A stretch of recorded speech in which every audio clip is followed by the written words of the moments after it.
Moi, je m'appelle Chloé. Ça fait quelques années que je travaille dans l'Est lyonnais, au niveau de Genasse. Ça fait maintenant 7 saisons que je joue au rugby.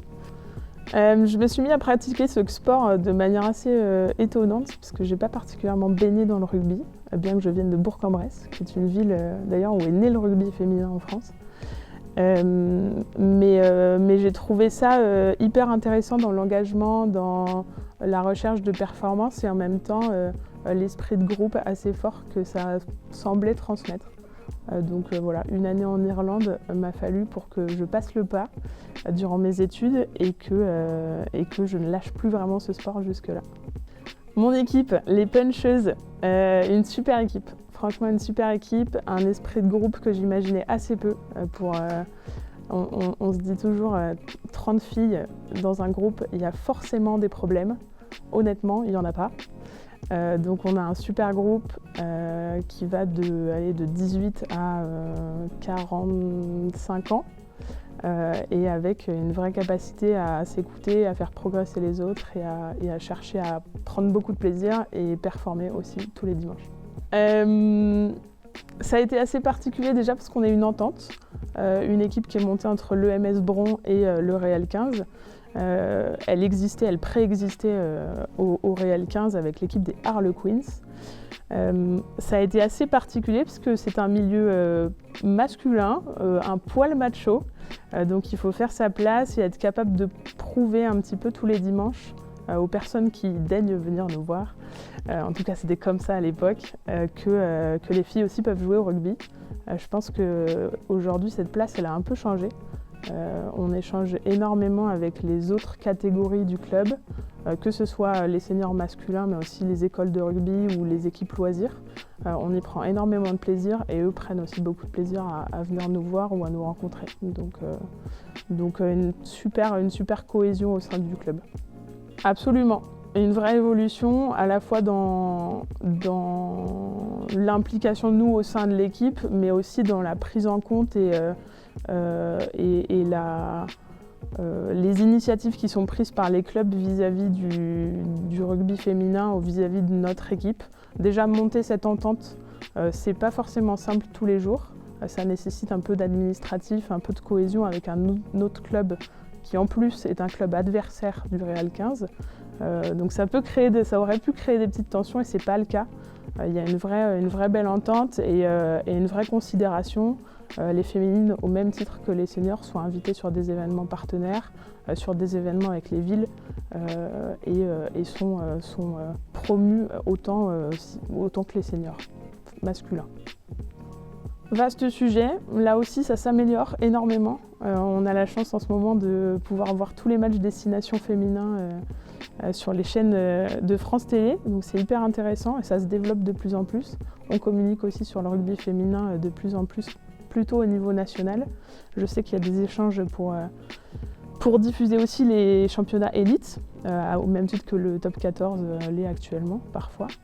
Donc c'est hyper intéressant, ça se développe. Je pense que les clubs, quand ils ont une équipe féminine qui est bien impliquée, qui essaie de s'activer pour les événements du club, d'être présente, de montrer cet engagement, de plus en plus, ils viennent à faire ce chemin-là. Maintenant, il y a encore vraiment du boulot.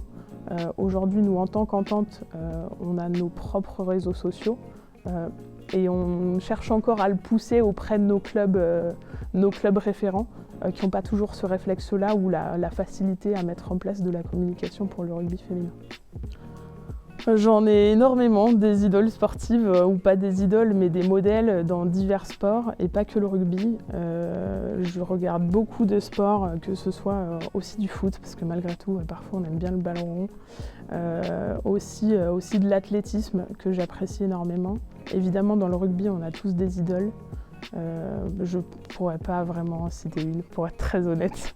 Même si sur mon poste de 8, il y a eu beaucoup de très grands joueurs. En Irlande notamment, parce que c'est un pays qui me tient à cœur, mais aussi dans nos équipes de France et notamment avec un Aldrit actuellement qui est hyper intéressant comme joueur. On a évoqué le sujet, moi ça fait 7 ans que je travaille chez Bonduel à Genasse. Entreprise de l'Est lyonnais est plutôt bien implantée dans l'Est lyonnais. Pusignan, c'était hyper pratique pour moi de venir après le travail.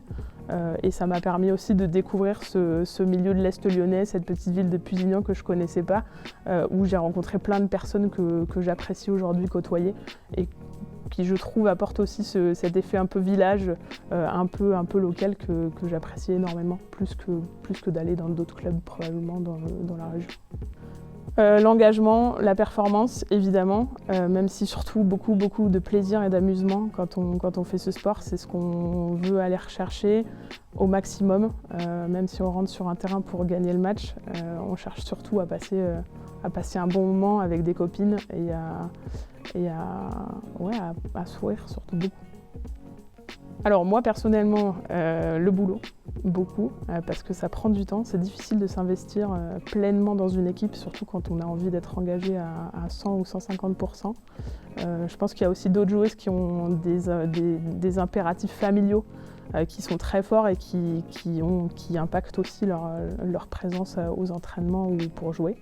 Aujourd'hui, on a 3 entraînements par semaine, plus des matchs le dimanche. On sait que les garçons, c'est aussi des systèmes et un rythme qui est très prenant. Je pense qu'on a un sport qui est très prenant, à la fois sur les temps d'entraînement, mais sur l'engagement physique.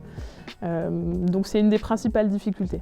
Après, on pourrait ajouter d'autres éléments sur comment est-ce qu'on promeut encore un peu plus le rugby féminin, comment ça devient plus facile d'échanger, de communiquer auprès des clubs, de développer le groupe ou de développer les staffs. Je pense que si on avait plus de simplicité comme ça, on pourrait faire des super choses parce qu'il y a un potentiel énorme. Je l'ai beaucoup dit, j'ai beaucoup parlé de plaisir. C'est avant toute chose ce qu'on recherche nous. Il y a beaucoup de préjugés sur le rugby, encore plus sur le rugby féminin. Mais ce qu'il faut retenir, c'est qu'on a des personnes aujourd'hui dans le groupe qui sont ultra accueillantes. Je pense que soit les débutantes, mais aussi les joueuses parfois accomplies qui arrivent dans notre groupe le réalisent très vite. Et c'est ça qui fait qu'elles restent avec nous. Donc par exemple, là on est sur une fin de saison, on a des entraînements qui sont ultra ludiques.